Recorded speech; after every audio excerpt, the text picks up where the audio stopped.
konnichiwa minna, c'est Kazu. Alors on se retrouve aujourd'hui pour une nouvelle vidéo qui va être un peu longue parce que je vais vous parler des 10 changements que je regrette qui aient été faits à Disneyland Paris. Donc on va commencer tout de suite avec le premier qui est le nom. En fait j'ai pas compris pourquoi ils avaient laissé tomber Euro Disneyland ou Euro Disney pour faire un truc basique que tous les parcs font, c'est-à-dire Disneyland et le nom de la ville, comme ils ont fait à Shanghai, à Hong Kong, à Tokyo. J'ai pas compris parce que du coup ça faisait notre identité, ça indiquait que c'était le seul Disneyland d'Europe et ça indiquait aussi que c'était notre identité, genre hey, les gars, nous on fait pas comme tout le monde, on a notre Disney, notre identité. Et du coup j'ai trouvé ça vraiment dommage qu'ils aient abandonné ça pour un truc plus passe-partout. Chose que je regrette, c'est la disparition de la première parade électrique. Il faut savoir qu'on l'a eu de 1994 à 2004, qu'elle était importée directement des États-Unis.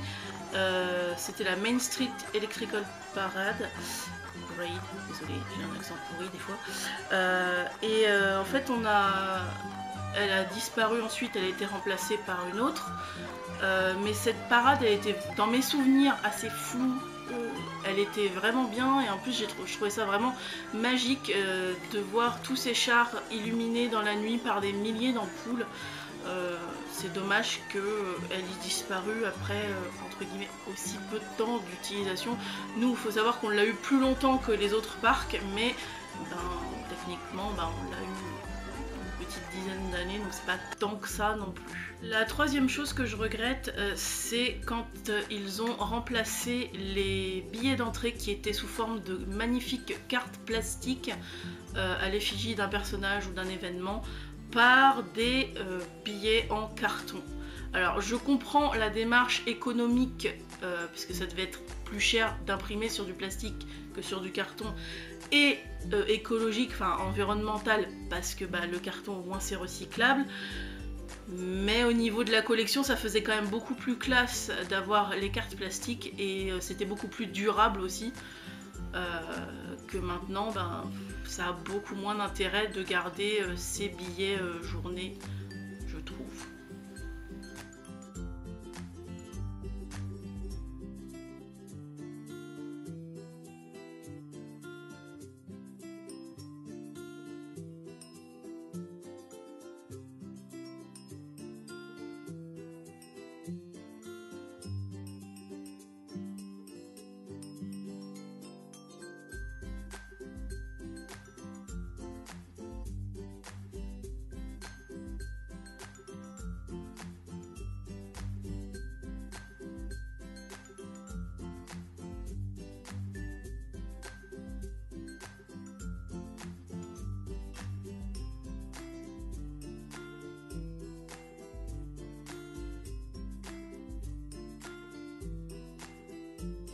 Une chose que je regrette, c'est, alors là je sens que je vais pas me faire que des amis, mais la création des fast-pass.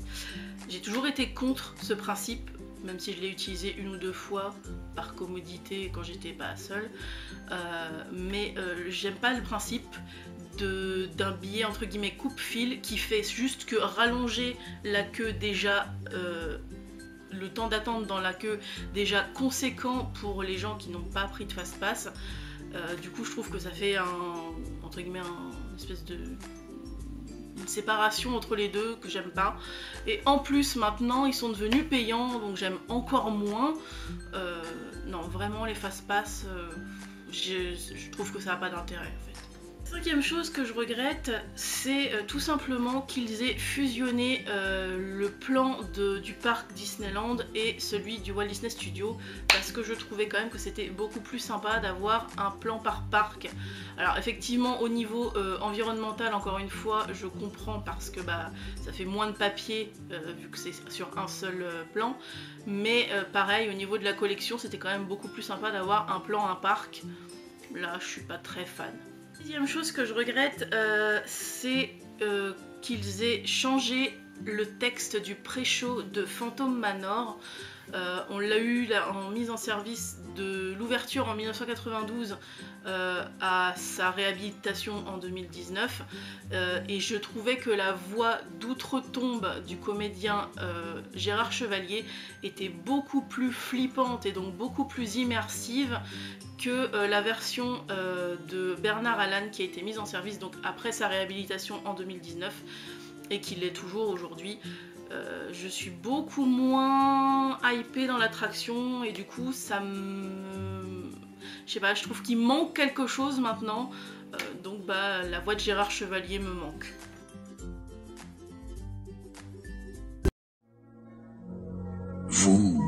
Vous qui avez osé troubler la sérénité de ces lieux, aurez-vous le courage de franchir la porte de cette maison ?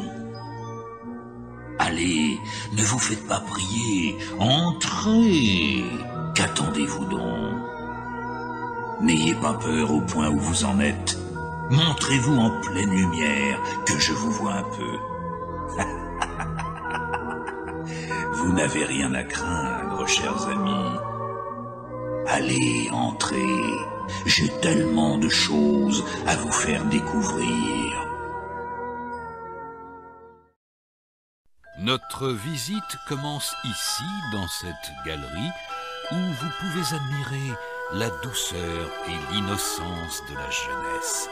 Hélas, les choses ne sont pas toujours ce qu'elles paraissent. Les murs de cette pièce, par exemple, ne s'allongeraient-ils pas par hasard? Et comme vous pouvez le remarquer, il n'y a ni porte, ni fenêtre. Quel angoissant problème à résoudre! Par où sortir? J'ai bien peur que vous soyez contraints de me suivre.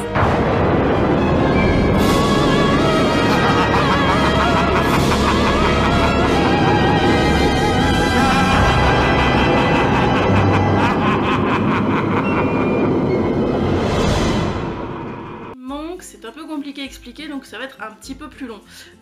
Donc en fait, il faut savoir qu'à l'origine, à la sortie de Star Tours, vous aviez une espèce de salle d'arcade futuriste sponsorisée par IBM, dans laquelle vous aviez des bornes de morphing, donc c'est cette espèce de logiciel qui vous permet de transformer un visage un peu comme vous voulez, et qui était... juste à la sortie de Star Tours, quand vous passiez la passerelle finale pour sortir de l'attraction, en fait, vous aviez un robot qui faisait la sortie de la passerelle et qui était censé commander toute la salle. Et vous aviez donc ces bornes de morphing sponsorisées par IBM. Donc c'était quelque chose d'assez novateur pour l'époque, hein, parce que ça a été mis en service, je le rappelle, en 1992. Donc la technologie de l'époque n'étant pas ce qu'elle est aujourd'hui, c'était vraiment très novateur. Et malheureusement, IBM a fini par se retirer après beaucoup d'années du sponsoring du parc. Et du coup, la salle d'arcade futuriste, donc avec les bandes de morphing, ont été remplacées par une salle d'arcade classique thématisée Star Wars pour rester dans le thème justement, mais avec des courses de voitures et autres thématisées Star Wars. Ils avaient juste gardé en fait à la sortie de la pièce, l'écran géant et les emplacements sur lesquels il y avait à la base une course de scooter de l'espace qui vous permettait de jouer à Star Wars entre guillemets. Et donc ils avaient juste gardé les emplacements parce que les scooters avaient été retirés et l'écran qui avait été gardé. Et au final, ils ont carrément fini par retirer même cette salle d'arcade et par la remplacer par une boutique, donc la boutique qui est actuellement en place, qui est complètement elle aussi thématisée Star Wars, mais ils ont cette fois complètement refait l'intégralité de la décoration, donc ils ont fait sauter entre guillemets les éléments, les vestiges qui restaient de la tout premier post-show et je trouve ça vraiment dommage parce que c'était vraiment immersif et tous ces changements malheureusement font que j'aime un peu moins Star Tours qu'avant. Voilà. 8e chose que je regrette, c'est les ajouts qu'ils ont fait à Pirates des Caraïbes après la sortie des films. Parce que ce que j'aimais moi dans Pirates des Caraïbes, le Pirates des Caraïbes d'origine, c'était que ce soit sur le thème générique des pirates et qu'il n'y ait pas comme dans les autres Disneyland les références aux films. Malheureusement, avec le succès de ces films, justement, ils ont fini par rajouter des références au film. Donc ils ont projeté la tête de Davy Jones sur une cascade, vous avez la tête de Jack Sparrow qui sort d'un tonneau, à la fin vous le retrouvez assis sur le trésor, vous avez Barbossa à un moment donné aussi dans les animatroniques.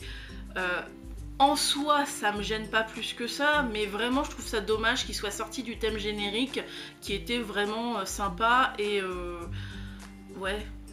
Ça, pour moi, ça a encore une fois retiré quelque chose et je suis pas fan de ça. Une chose que je trouve regrettable dans les changements, c'est la disparition de Captain EO. Alors, il faut savoir que quand Captain EO était en service à Disneyland Paris, j'étais vraiment jeune, donc j'ai pas de souvenir précis du film à part le visage de Michael Jackson.